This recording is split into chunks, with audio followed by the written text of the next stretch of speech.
pick English.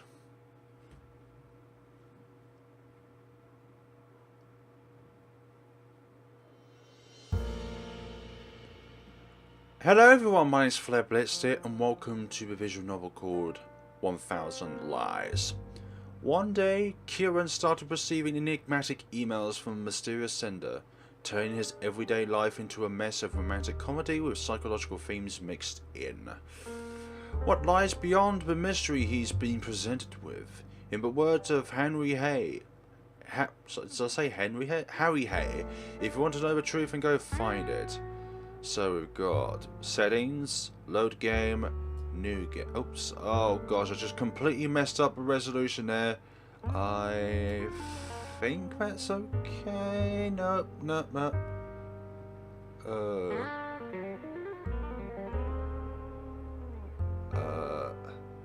That'll have to do. So I'm just going to look at settings first. So read messages, skip text. I did go to settings, didn't I? Yeah, I'm there. Auto text speed, music volume, sound volume. No, we'll keep on windowed. Text speed, you can be there. Good. So new game it is.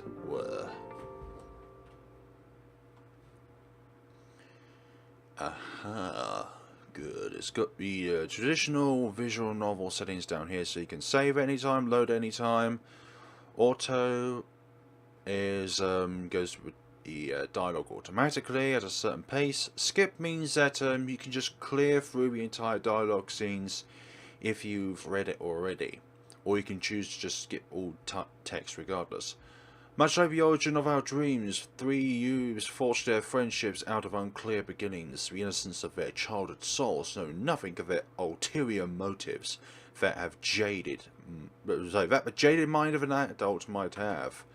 It's a pity that no decision knows of value, a fabrication which lies beyond the chromatic spectrum of circumstances that adults insist of simplifying only as either black or white. So they maintain their lies should not be told. Lying is wrong, with empty words. As Zack says, I hate liars. They wage their futile battle against human nature, pretending to know of what they speak. It's ironic how, rather than erasing lies by teaching us not to fabricate falsehoods, we learn to make them better, more truthfully in a way, so the lie becomes the truth. After all, who honestly seeks the truth? We only open our ears to the confirmations of our biases. And that's strange, because in my opinion, there is no one who is more sincere with their words than the greatest liar of them all. Notes fell readily from my memory and onto the piano keys at my fingertips, recreating the trite sounds of Maestro Debussy's esteemed melody. I played for no attentive listeners, in no grand auditorium. Only one man fell within earshot of my tune.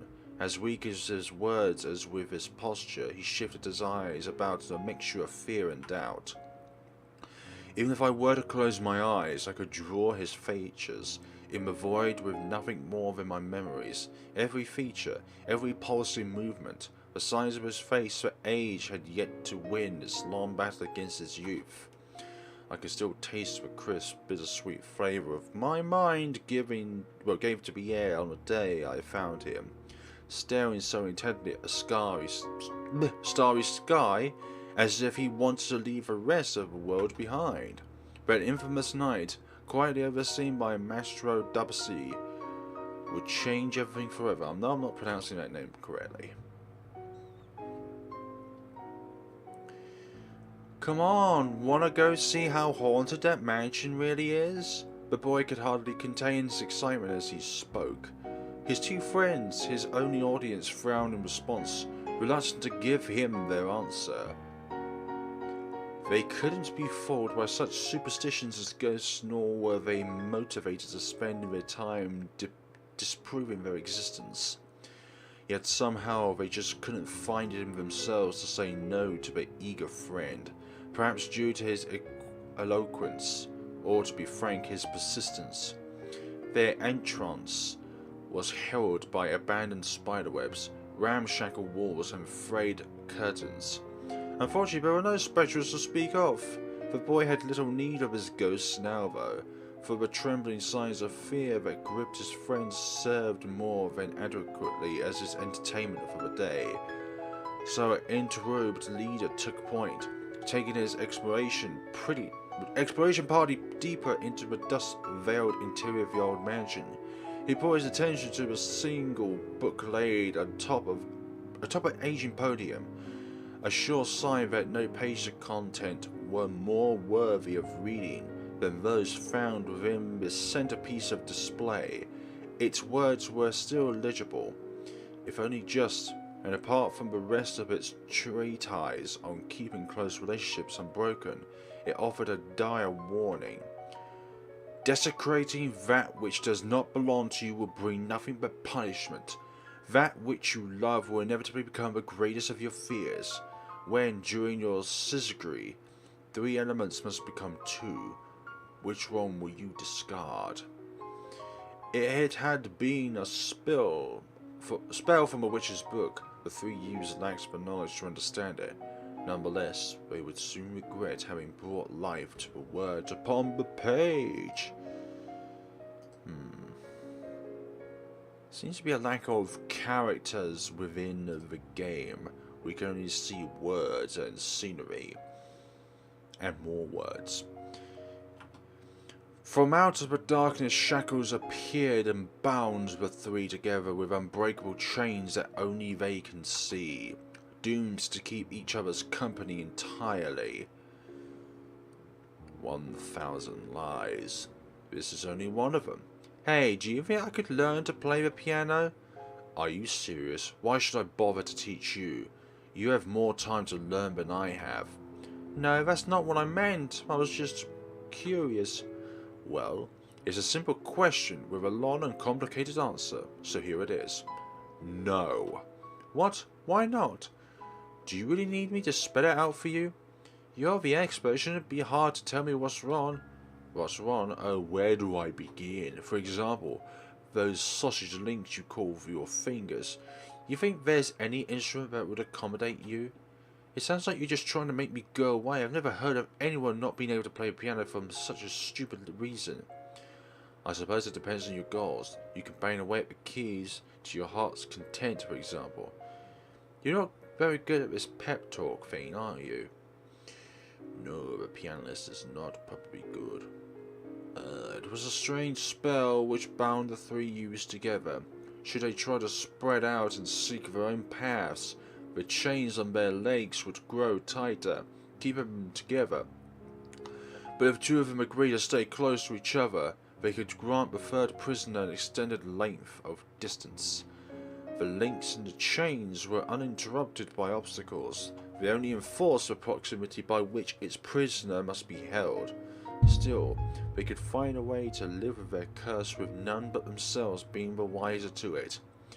And how could anyone believe that 3 threads have been physically bound by a chain which eludes the sight of everyone but its prisoners, passes through all obstructions, and is untouchable to anyone else? Under the premise that they used to spend all their time together, none of them thought this incident would harm their lives too much. Using their imaginations, they could manage some way to go on with their lives. In a time, a change came up upon them. Just as the origins of their friendship remained unclear, so too would it be difficult to pin down just what had kept them united. The light of their childhood innocence would die a slow death. Or perhaps even that innocence was another lie, fabricated to disguise their selfishness. These were the thoughts which plagued the leader's mind as he began to silently observe the faces of the ones he once called his friends, who had now become unrecognizable to him. And unable to find the words to form his apology, he chose to simply run away.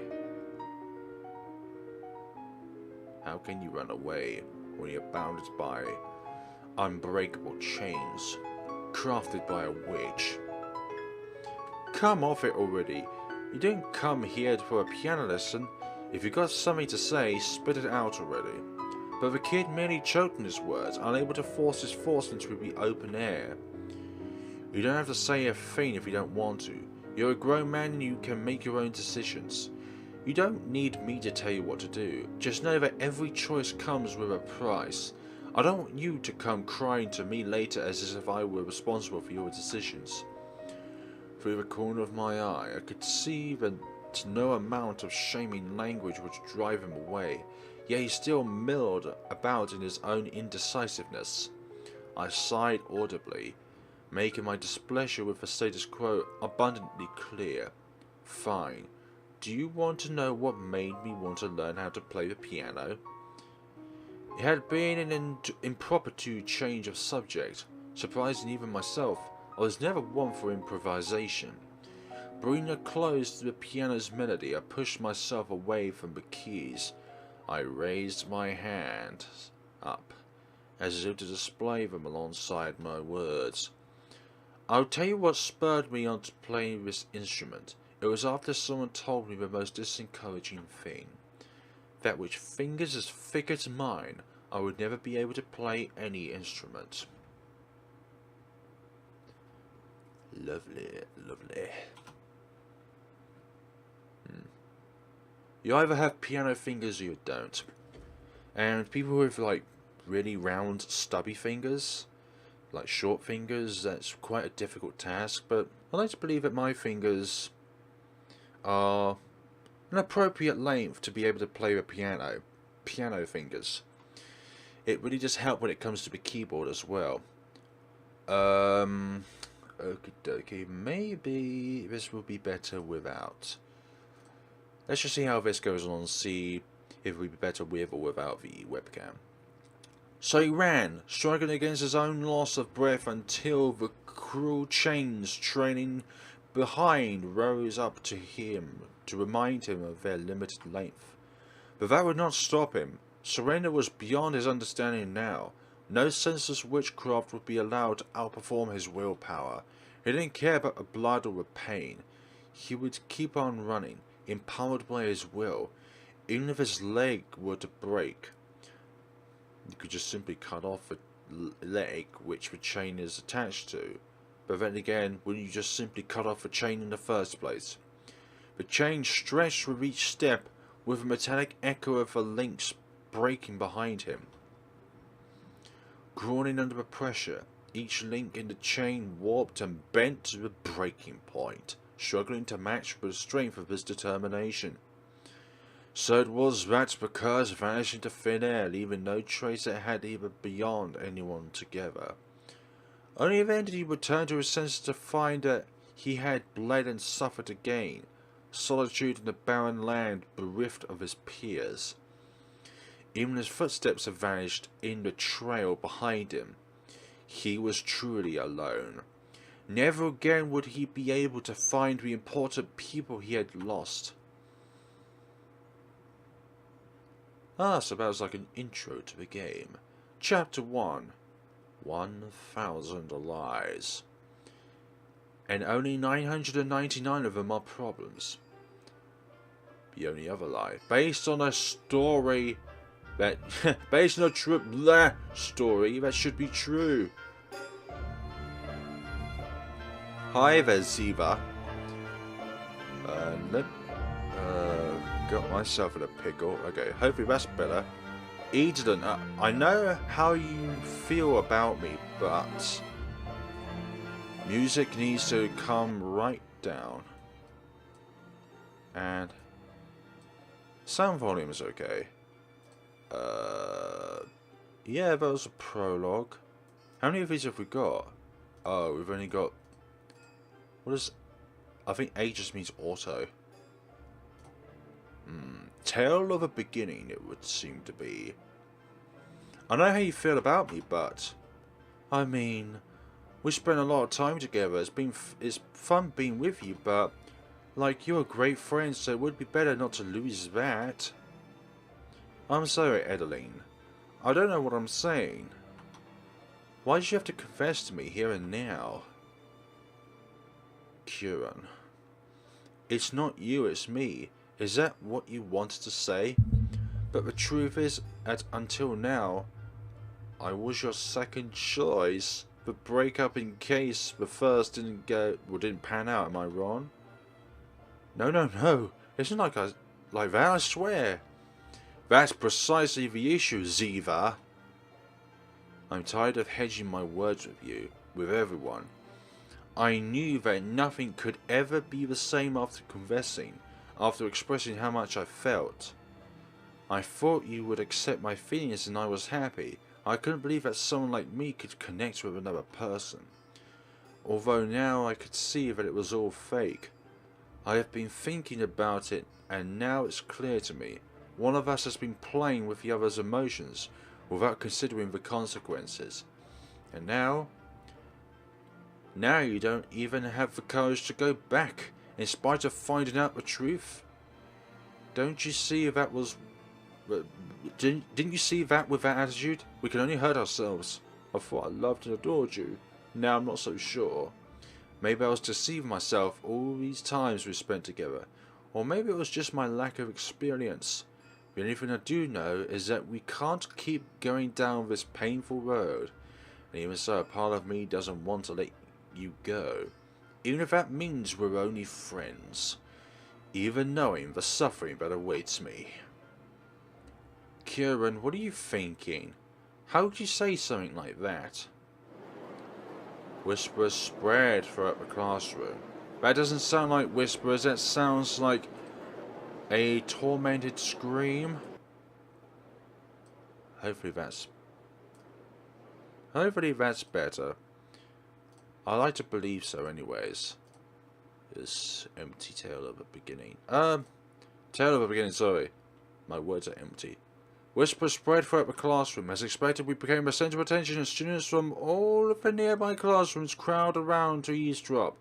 The pressure put on me by the current situation makes my legs begin to shake. Still, somehow I managed to look calm and composed. Come on, Ziva. Kier. Let's take a minute to calm down, okay? Don't you think it'd be better to talk about this later? The next class is going to start any moment, and I don't think you'll want to talk, Ozzy. Everything is your fault after all. Huh? What did I do now?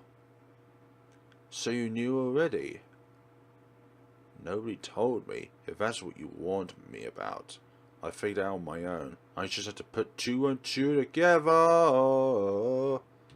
Aha, if you press H you can hide. Excellent. I don't think I understand what's going on. Would someone care to explain? Yeah, Ziva, do it. Explain it to him. I want to be able to forgive myself if I ruined the lives of my 2 best friends because I was selfish. I've already been rejected. Are you sure about that, Kieran?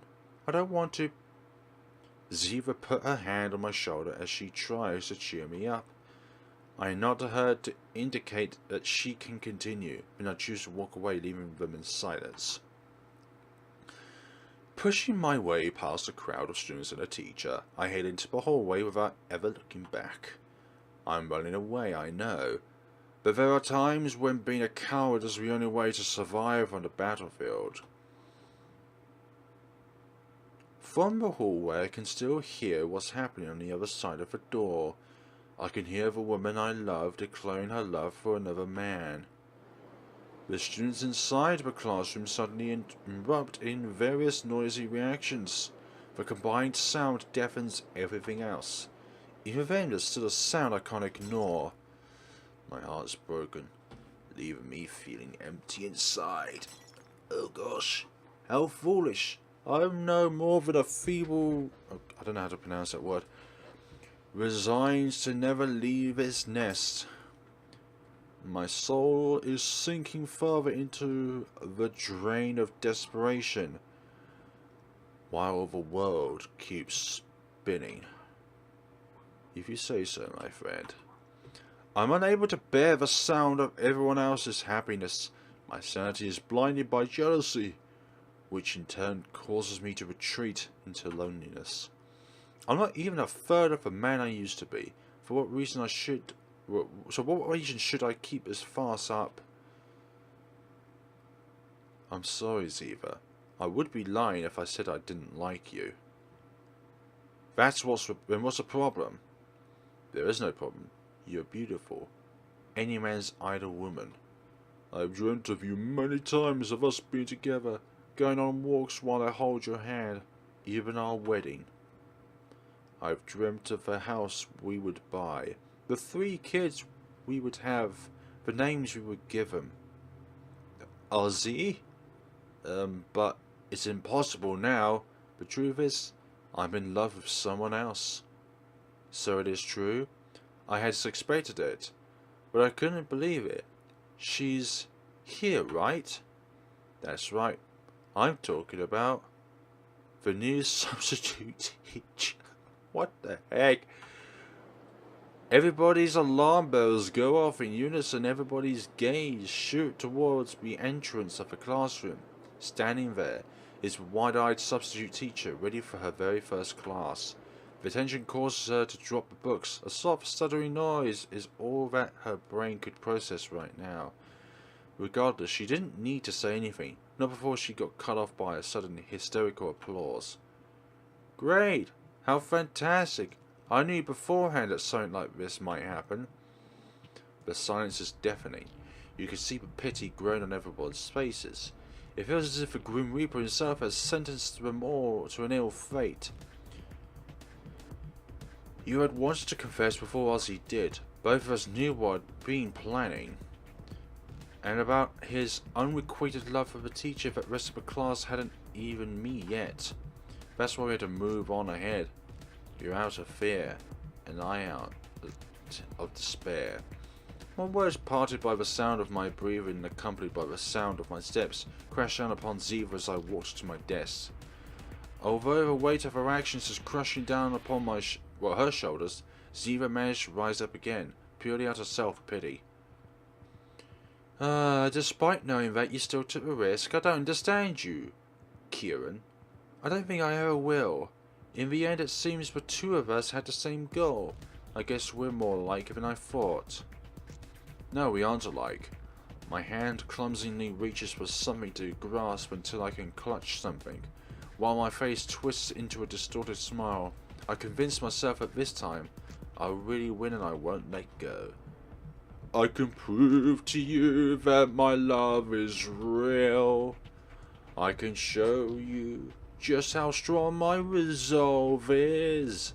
Ziva. The scissors. He grabbed the scissors. Don't do this, Kira. We can still talk it over.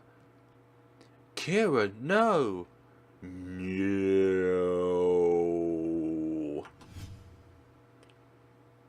Oh. Okay.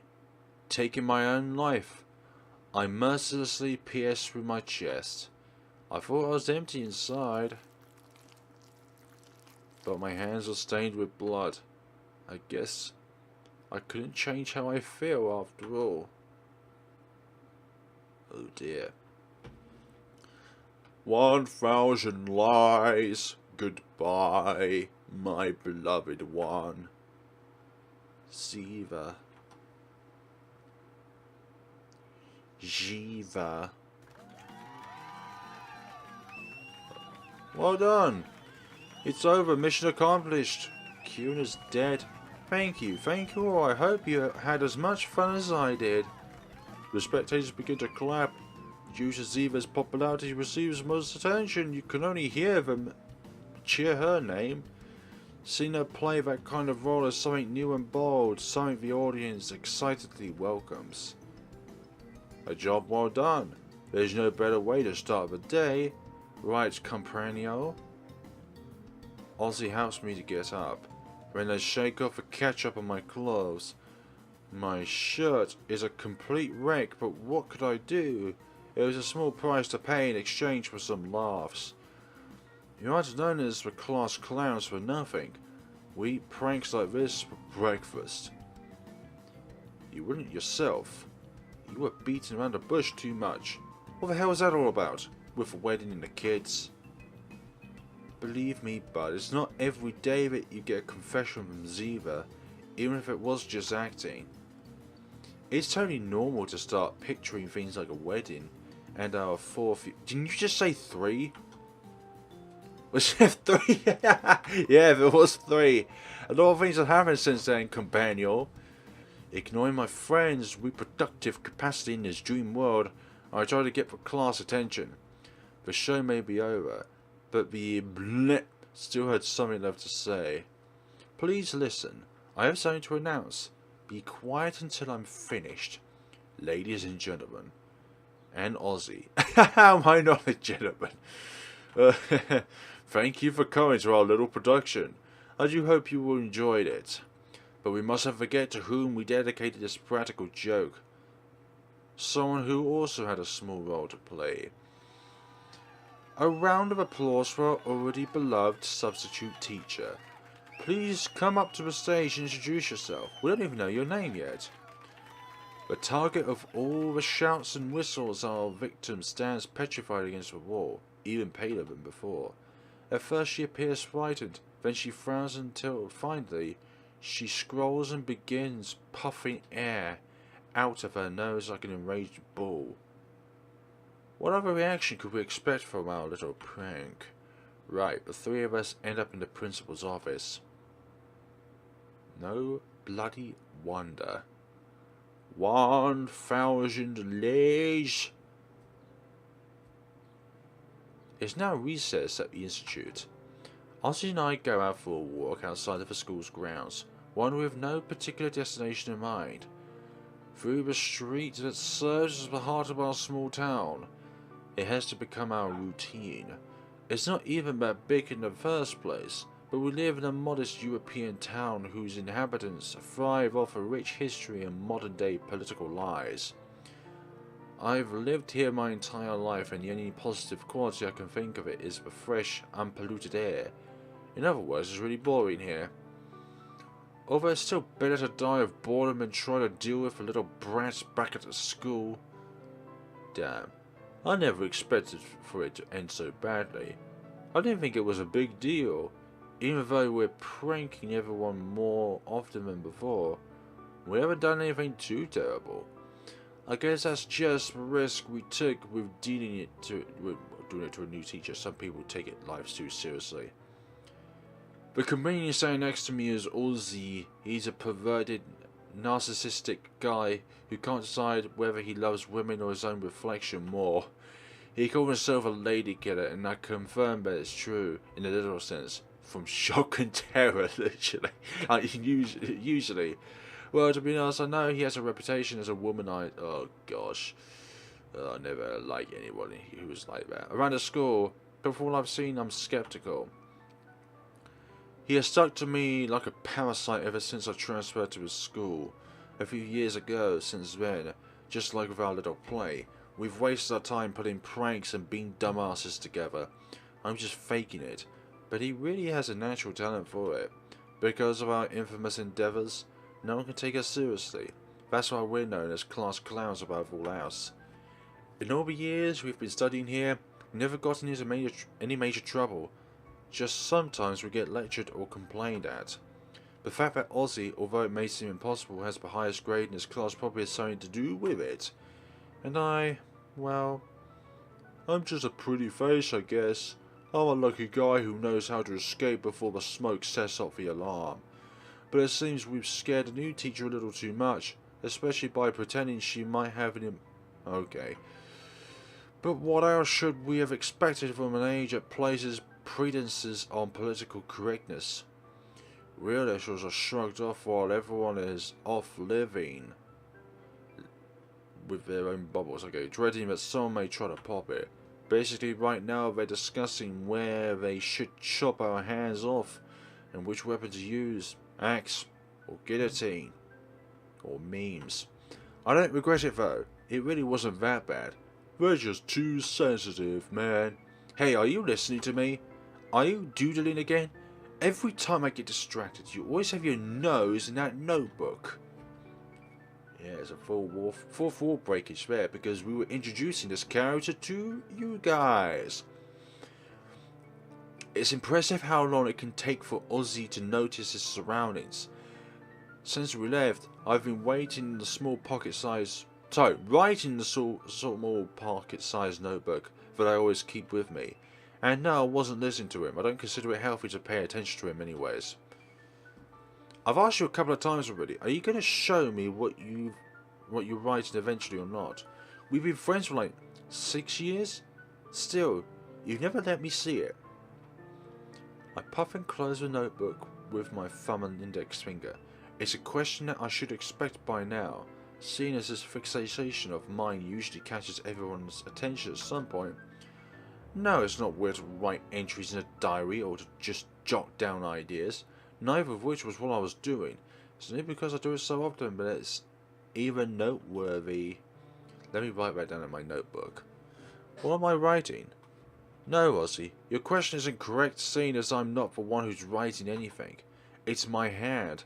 It moves by itself. Every time I have a promotion of a catastrophe, my fingers themselves scribble a future into this notebook. I've been keeping it as a secret because its power, if I put it in the wrong hands, could be used for evil. Catastrophe? Wait a second. Are you blanking me? Catastrophe how? Am I in danger? My friend's verbality suddenly accelerates within a second. Velocity, I mean. Meanwhile, I open the notebook and read what I just written, then turn my gaze away and bite my lip. Hey, I don't like that face. What did you just read? I hope it's not something harmful to me. Ah. At the very moment I shiver, it was as if lightning had struck me, with no control over my body. I read a short sentence on a new page and then ripped it out as the promotion finished. Okay, now you're really freaking me out. What did you write? I can't tell you. Hand it over. Ozzy snatched the crumpled sheet of paper away from me. Finally, while trying to keep a composure he clearly lacks, he reads its contents. The time is quickly approaching. Something worse than death will hunt you down. Ah! I only touched your shoulder. Why'd you jump? How are my favourite guys? I've got good news. What kind of promotion is this? Well, I wrote about something worse than death and then Ziva came along. I think it hit the mark. What are you talking about? And why do I get the feeling that this isn't good? Let's not get into the details. Kira was writing in his notebook again and I wanted to know what it was, since he never tells us. Ziva moves her gaze from Ozzy to me, blinding me with a sparkle shimmering in her eyes so brightly that it resembles a lighthouse. Oh, so Kieran was compulsively writing in his notebook again. Can I see what you wrote to her? Can I? Can I? Can I? She tries to steal my pocket-sized notebook by jumping on me, but since I'm used to her trying this kind of thing, I manage to evade her in time and hide it away in my back pocket. Hands off, Sigmund. Geez, so unfair. If you won't show it to me, then your treatment will never progress, Kieran. Don't be deceived by her charm and appeal. Ziva is one of the most dangerous species in the entire world according to 9 out of 10 experts, which I just completely made up. While most of my fellow Fruna will tell you the opposite since they're all madly in love with her, to me Ziva's nothing more than a headache. I mean, just take a look at her. It's like she's straight out of an RPG with those clothes, but she's so attractive. Everyone just turns a blind eye. If I had to describe her, I'd say she's a wannabe psychologist with a touch of insidious and deceit, which has also been determined to ruin my life since the very first moment we met earlier this year. Her dream is to go to college and focus on the studies of the human mind. And what better practice than experimenting with mine first? Somehow she found out about my habits of scribbling in my notebook, which she described as interesting, and hasn't stopped bugging me since. She decided that I'd be her test subject. No week goes by where she doesn't try to psychoanalyze me or fish my paper scraps out of the trash and read them. Even worse, sometimes she tries to steal my notebook so she should discover its secrets. At least now she calls me by my surname. Before that, I was just patient to her. The only thing that needs to be treated is your head, Ziva. Well, what were you going to say before you attacked me? Oh yeah, almost forgot. Okay. I snuck into the teacher's lounge and gave him my biggest, saddest puppy dog eyes so I could pacify them and blah blah blah. Then he gave me the usual speech and sent me away. Aren't I lucky? Well, that should have been expected. It wasn't that bad. I guess I wouldn't be scolded again this time either. Huh? I wasn't talking about you guys. It's just me. Then what part of that exactly do you call good news? I thought you'd be happy for me, Kieran. I didn't expect you to react so selfishly. Come on, they can't be that hard on us. If they let Ziva get away with it, then our fate would probably be the same. We've done worse things day after day and nothing has ever happened, right? Yeah, but this time it was all the master plan of this lady right here, who also insisted on participating of one of your operations with us. Gosh, it's only Operation 100,000 and we're still not out of ideas yet, for goodness sakes. And she doesn't even care what happens to her comrades now. Seriously, that explains why Ziva would participate with us in all of this, but it was you who owed us one, Kieran, so stop complaining. Plus, I was just messing with you. I wouldn't really hang you out to dry. You don't have to worry about anything. The substitute is angry, but the rest of the staff didn't really take it seriously. The only thing you've got to do now is apologize to her and shed some crocodile tears to show you how very sorry you are and you're finished. See how easy it is? I can't blame you don't trust me, Kieran. You have such little faith in me. Little to none. Anyways, that was a bare minimum you could have done since you were involved, so stop grumbling. I did help you though, so I wanted a favor in return. Could you come with me to... Request denied, no favors. Jeez. Come on, what's with alarm faces? Remember how in less than a month finals begin? Less fighting and more having a good time so we can leave this place with a good impression, okay? By the way, Ziva, what kind of favor did he owe you, if you don't mind me asking? My asking. They both make sense. I think this is the first time I've heard of Kier owing anyone a favor without a bet somehow being involved.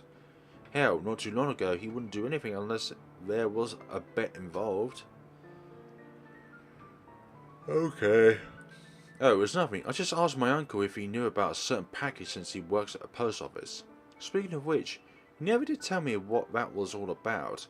You told me you'd explain it another time. I fold my arms in and raise an eyebrow.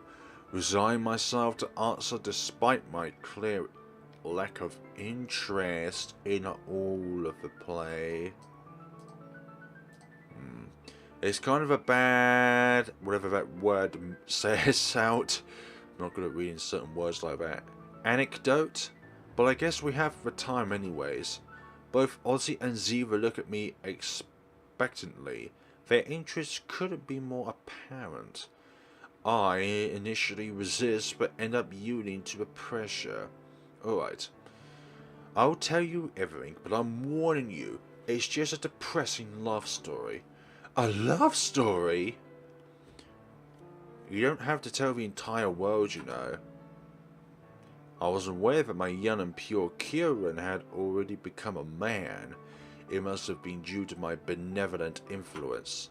Tell me, what kind of person is willing to put up with your eccentric companion meow? Hey, I always have to put up with you and I don't complain. Quit joking around. But you complain every single day.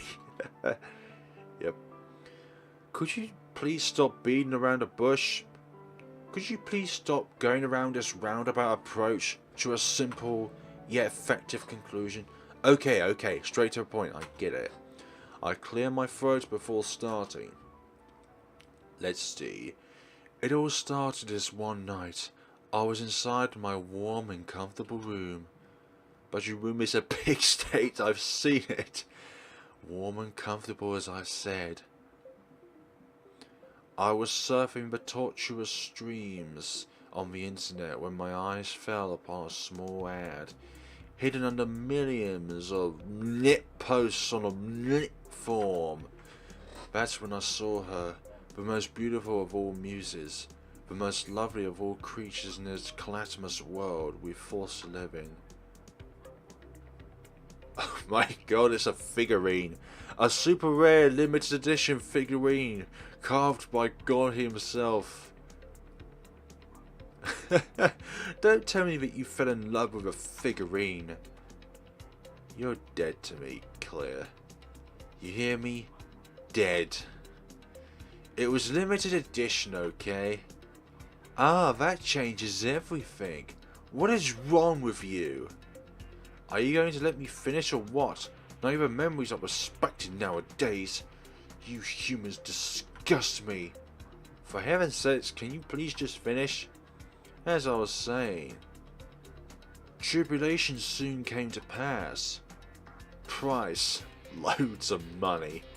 Its price, much like its charm, went beyond the realm of reason. However, I didn't let that stop me from my love of these Oh my god, this could be taken so out of context. I'm gonna read it anyways.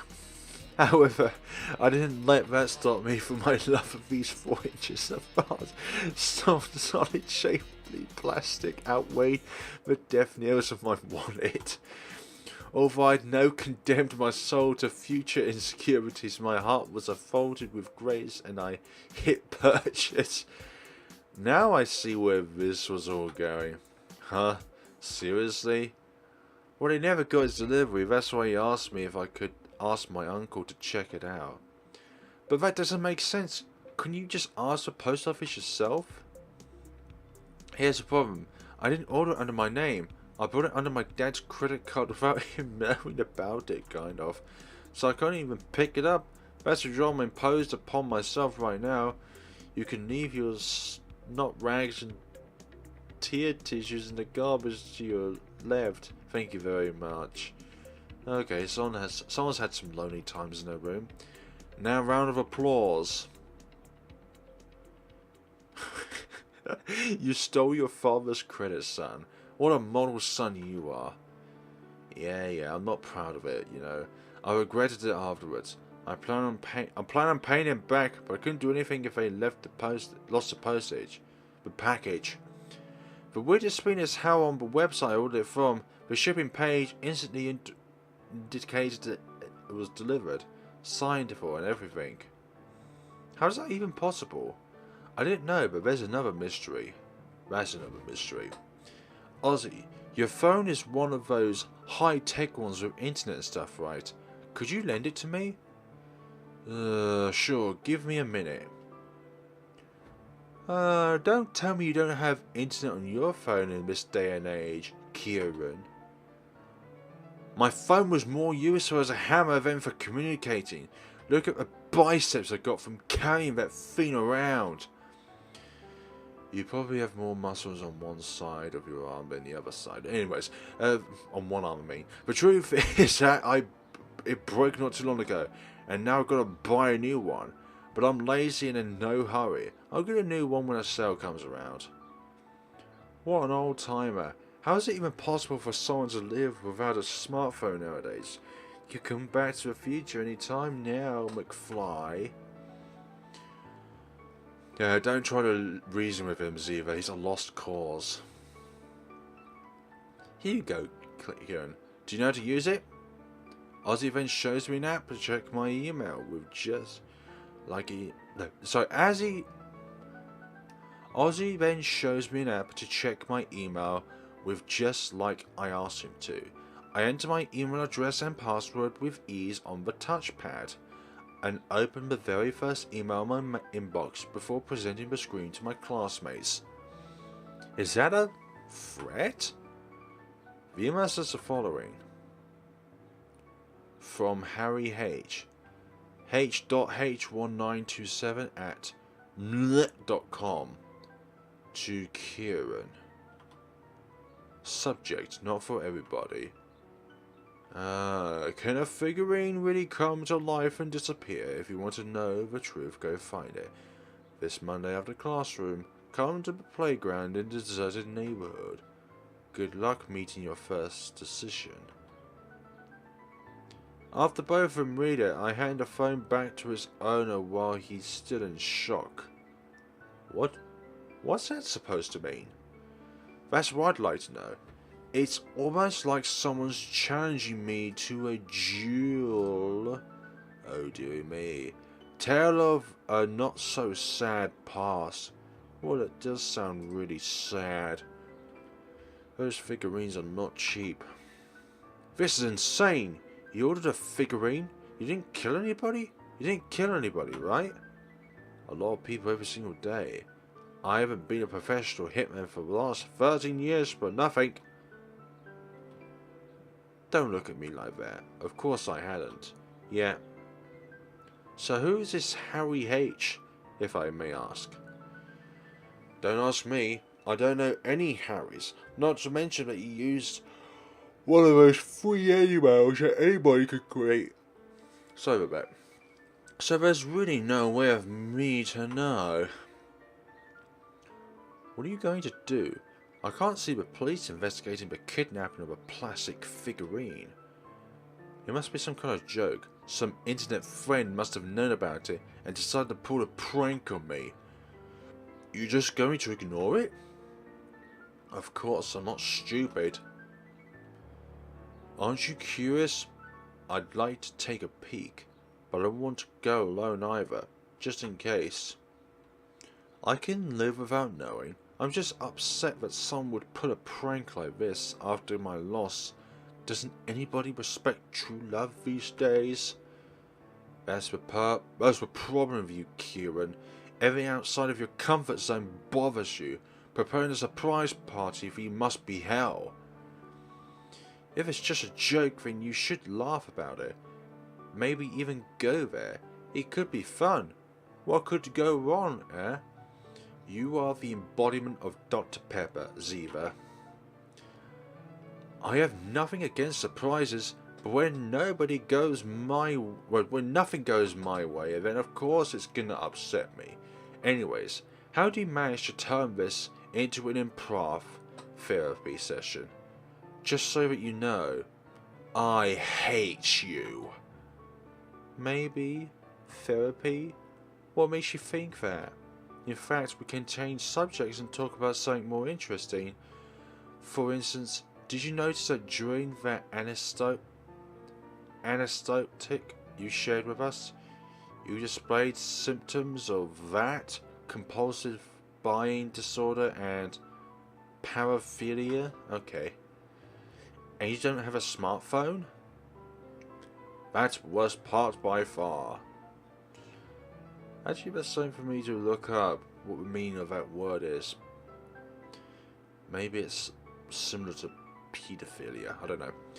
I don't have a cell phone, so I don't have to talk to you two outside of school. And why do you care? The important thing is how everything goes wrong for me, and you aren't helping.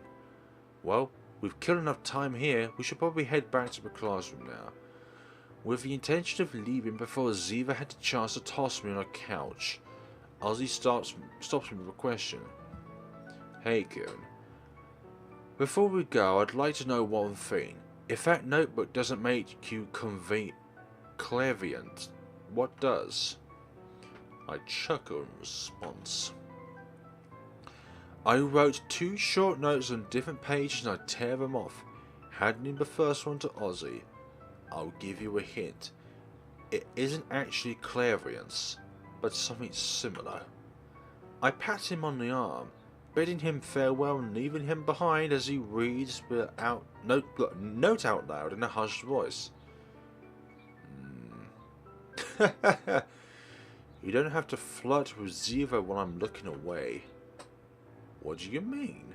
This is more like advice than a premonition. And bad advice at that. Did you say my name? Did you write something about me? Let me see it. Maybe I can come up with some symptoms Kieran shows, using my deductive abilities. Speaking of symptoms, how are yours, Ziva? What do you mean? That love sickness you suffered during our little play. It's possible that you suffered some other effects, you know, and I just so happened to know of a good remedy. Oh, now Ozzy is delirious. That's cute. We'll treat that some other time, okay? Ziva walks away, leaving the lone reject behind as he pouts his head in his pockets and sighs. It's then that he finds the second scrap of paper I wrote, which I had slipped into his right pocket without him noticing. Because she'll turn you down anyways. Impossible. It's unfair that you can predict these things, Kieran. You've won this time. Nah. 1,000 lies.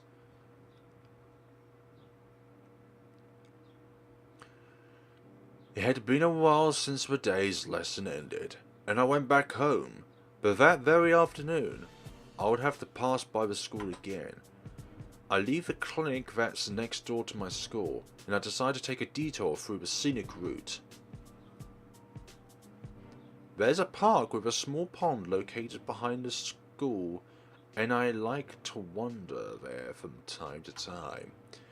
It's sloppier than you'd expect. The water is nearly dried up, and has a strange hue that is extremely off-putting. That doesn't change the fact that it's quiet and welcoming here, when you just want to take a peaceful stroll. As I sit in the park on a bench at the edge of the road, I flip my pen in frustration, as I'm unable to recall the words from its paper counterpart. Then with a heavy sigh, somehow my thoughts are suddenly left astray. I still have time to go and take a look at the place the email mentioned. I remember the place not being too far away from here, and even though I know nothing, or even though I know it's stupid, it still piques my interest. Somehow, it piques my interest. Forget it. I said I wouldn't go. Why would I anyways? To make a fool out of myself in front of Ziva? I don't have to prove anything to anyone. Ozzy also said we should be making the most of the time we have before our final exams. It's true there isn't much time before the exams begin. After that, I don't have any plans. But is that reason enough for an anything goes attitude? That isn't the right question. The most important thing now is to think about what I truly want to do, without forgetting to consider the risks. In the worst case scenario, what could it be? A kidnapping? Nah, I'm not important enough to be kidnapped this elaborately. And if it's just a prank, then who cares? I don't even like this town. I'll just leave once I finish high school. I don't really care how the others see me either. I'm always quite nervous or superstitious about how people think of me, without me realizing. I'm curious to know who sent me that stupid email. I should stop overthinking it. Exactly. I should go investigate it and find the truth myself. What now? Ziva? Take that. Through all the results of my monologue, I jump up and flip off a random unsuspecting cloud. It's not like I actually care about the cloud's feelings, but it's obvious that I was caught up in the moment and had temporarily abandoned my own principles. What nonsense am I even? That's it. You're totally right, I had to change my attitude. To hell with everything. A huge hat flops out of nowhere. Can see a girl underneath it, who then also decides to flip off an unsuspecting cloud. Upon closer inspection, I see that the hat is normal size, but the girl underneath it is just puny. For no apparent reason, that shortly walks up to me and answers a question I haven't even asked. What am I doing here? I've been on that bench the entire time. I was drowning in sorrow until you decided to sit next to me. Naturally, I assumed you were going to hit on me?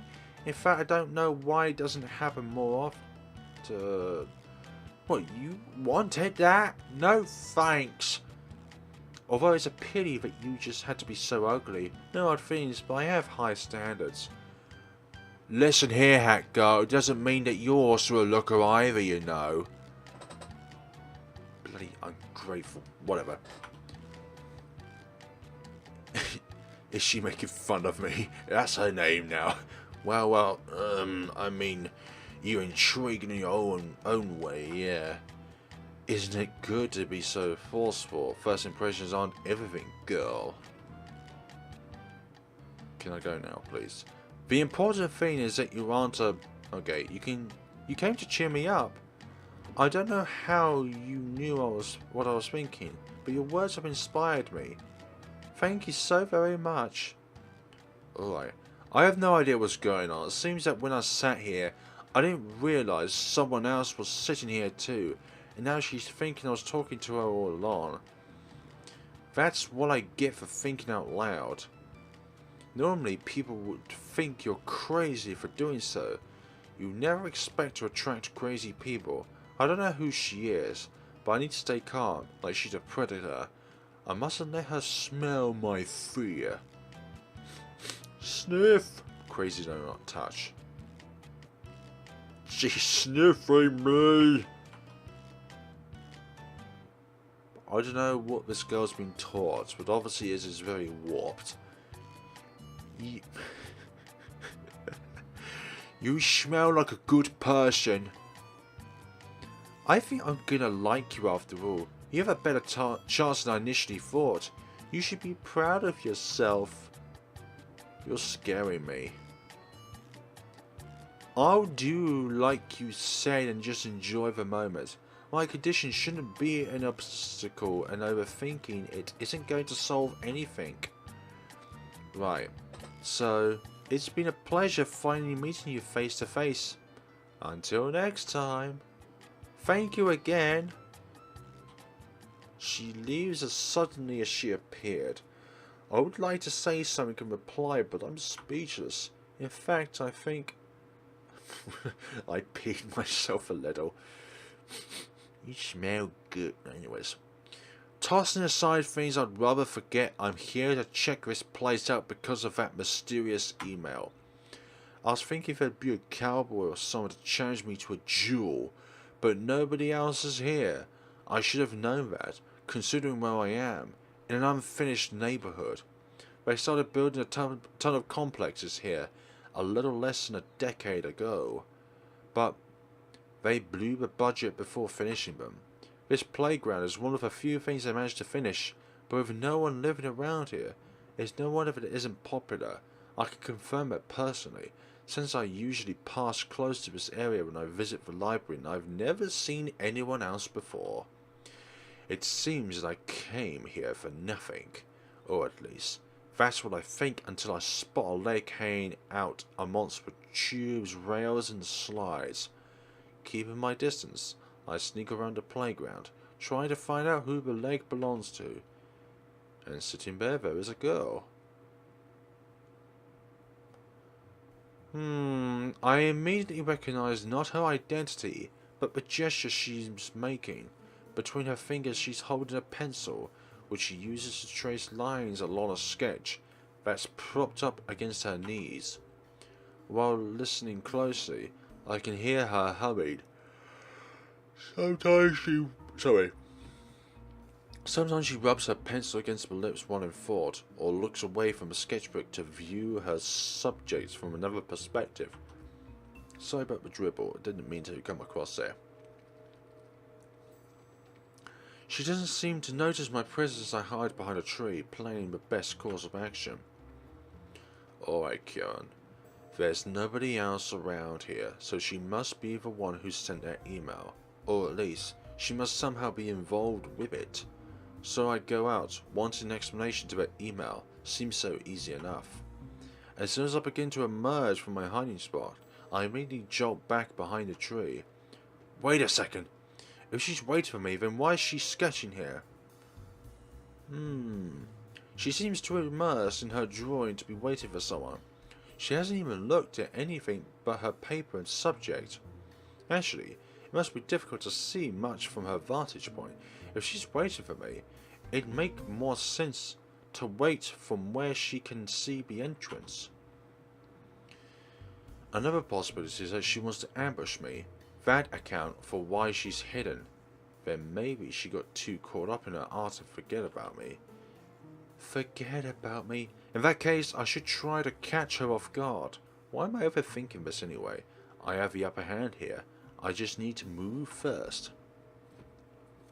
I should just be friendly and give her a good first impression. It'd still be a surprise attack, but not as aggressive. I stealthily step out of my hiding spot. With cat-like reflexes, I climb up the slide and grab one of the monkey bars near where I want to slide next, with the intention of surprising her before she could react to anything. Gotcha! Eh? She's gone. I failed my mission miserably and decided to survey the area just in case. When I finally noticed her running out of the park, fleeing with all of her art supplies in hand. Now what do I do? I scratch my head in confusion, with no next plan of action until I gaze at a nearby garbage can. She probably doesn't realise that nobody comes here to empty the trash, seeing as it is filled with her scraps of paper from failed drawings. It's pretty full, so she probably comes here often. The scraps of all kinds of illustrations, clearly drawn by someone with natural talent, of animals and fantasy creatures one would expect from a movie. They aren't the work of an expert, but they have a quality that dazzles me, except for a small detail: what's written next to them. This one has a story that begins with an inter-country religion war that somehow ends with an intergalactic war with vampires. Another is about magicians summoning spirits in a post-apocalyptic city. Their enemy seems to be a gangster werewolf, also from space. This one stars a group of globetrotting, demon hunting mercenaries. The demons aren't from space this time, but hyperspace. This has given me an enemy, whatever that word is pronounced out. The art's good, but the concept's not so much. There aren't too many cliches. I'm starting to wonder if they're all actually parodies. Maybe she's mocking me. Maybe these are clues of some kind. While busy putting my detective skills to the test, I slip on something and lose my balance. Looking down, I find the culprit is a common drawing pencil. That's weird. I saw her using this a minute ago. For her to drop it like that, she must have been in a pretty big hurry. Then I realized something. This happened to me at the pond too. I was talking out loud without noticing. She must have heard me while I was rumbling behind a tree, and I must have scared her. That must have been why she ran away. She has to be involved with that email business. She ran away because I was about to catch her. Okay. I can't let things end like this, right? We have unfinished business, my dear nameless artist. If you say so, man.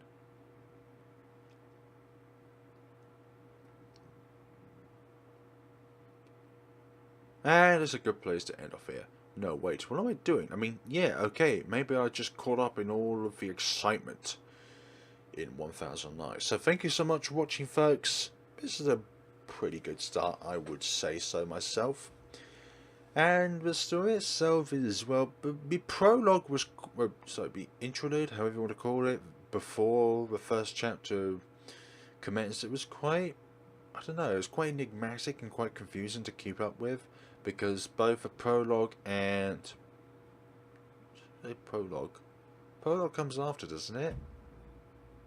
No, the prologue does come before the chapter start. Yeah, so the prologue and this chapter doesn't really tie together. Maybe the prologue is a very condensed version of the entire story of this game, but maybe that is the case. Maybe it isn't.